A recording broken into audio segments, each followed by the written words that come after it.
নমস্কার বন্ধুরা, আজকে রাজস্থানি স্টাইলের ফাট পেন্টিংয়ের সেকেন্ড ক্লাস। আজকে দুটো ফেস আমি আপনাদেরকে দেখাবো। প্রথমটি হচ্ছে ফিমেল ফেস। ফেসের ক্ষেত্রে আমি আগেও বলেছি নাকের দিকটা পাতা খেলানোর মতন হবে এবং ঠোঁটের দিকটা 3 বা উল্টোনো 3 এর মতন হবে। মাথায় থাকবে মাং টিকা এবং শিরপাট্টি which has to be decorated. আমাদেরকে মনে রাখতে হবে এটা কিন্তু ট্র্যাডিশনাল ইন্ডিয়াকে রিপ্রেজেন্ট করে। ফাট আর্ট যেহেতু রাজস্থানি স্টাইলকে রিপ্রেজেন্ট করে, রাজস্থানে শিরপাট্টি, মাং টিকা, কানের ঝুমকা এবং মাথার ওপরে একটা ওড়না, চলি, গলায় হার, নেকলেস, এইগুলো কিন্তু খুব ডেকোরেটিভ থাকতো। সুতরাং সেইভাবে কিন্তু আমাদেরকে ডেকোরেশনটা মাথায় রেখে করতে হবে। কাঁধের জায়গাটা রাউন্ড হবে এবং হাতের কনুইয়ের এই জায়গাটা একটু বেঁকানো মতন হয়, একটুখানি আলাদাভাবে ডেকোরেশন করার জন্য। কোমরগুলো সবসময় কিন্তু ফাট পেন্টিংয়ে সরু হয়। বলাই বাহুল্য, ফাট পেন্টিং 700 বছর পুরনো একটি পেন্টিংয়ের টাইপ, যেটা কিনা 2016তে জিআই ট্যাগও পেয়েছে।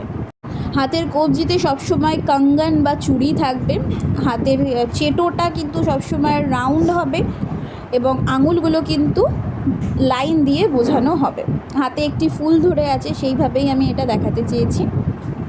পটচিত্রের মতন ফাডেও কিন্তু টাসেলযুক্ত গয়নাই তৈরি হয়। এবারে আসছি চোখের জায়গায়। চোখ অনেকটা ব্রড এবং লার্জ হয়, কলমকারির মতন।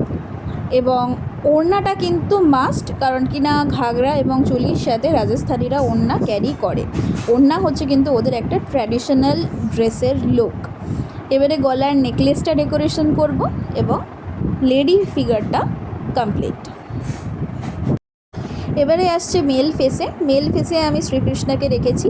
মেল ফেসের কানের বালাটা কিন্তু একটু আলাদা হয়, চুলের এই জায়গাটা কিন্তু একটু ঢেউ খেলানো হয়।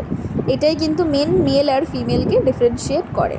মেল আর ফিমেলের ডিফারেন্সিয়েটে জামা কাপড়েও একটা মুখ্য ভূমিকা পালন করে। মেয়েদের যেরকম ঘাগরা চলি কম্পালসারি একটা ট্র্যাডিশনাল ড্রেস রাজস্থানের ক্ষেত্রে, ছেলেদের কিন্তু কুর্তা পাজামা। এখানে যেহেতু শ্রীকৃষ্ণকে এঁকেছি, কুর্তা পাজামা দিইনি, নেক্সট ভিডিওতে সেটা রাখার চেষ্টা করব।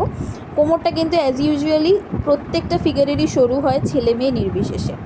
এখানে ধুতি পরে শ্রীকৃষ্ণ দাঁড়িয়ে রয়েছে, পেছনে একটি গাভী আছে, সেটা আমি দেখাতে চেয়েছি। পায়ের দিকটা কিন্তু এরকম ছুচলো করে বেঁকিয়ে দেওয়া হয়, রিয়েলিস্টিক অবশ্যই হয় না। কোমরে থাকবে কোমরবাঁধ।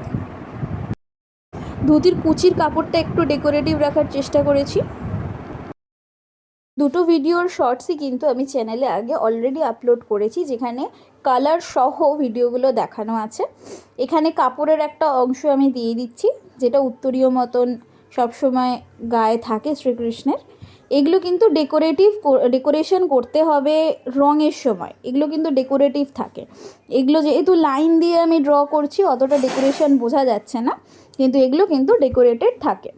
আমার যে শর্টস ভিডিওগুলোতে এগুলো রয়েছে, সেইখানটাতে দেখলে আপনারা বুঝতে পারবেন। এবারে আসছে চোখের জায়গাটা, অ্যাগেন লার্জ আর ব্রড, মাধুবানি পেন্টিংয়ের মতন। একটু স্মাইল আমি অ্যাড করে দিয়েছি। And this is the final look of my drawing. Tata.